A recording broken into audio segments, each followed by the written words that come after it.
pag-ihaw ng manok. Ano? Ganito, dalawang klaseng pag-ihaw ng manok. Mm.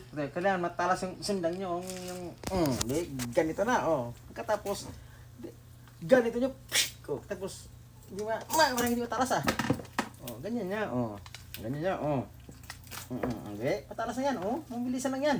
Bilis lang yan kung ako mag-ihaw Kasi mabilis yan, Kasi matalas yung mga dila nyo, kuko pala.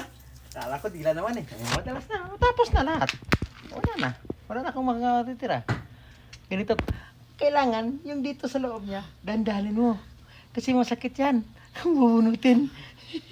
Kasi, walang pagkain. 2 buwan na itong kasing manok na ito. Ano lang kain-kain, Yung natitira, balat na yan lang. Anong klaseng manok to? Balat lang natitira, Pag walang pagkain, mahirap bunutin, Ganito, Katapos, dyan nyo lang tapon.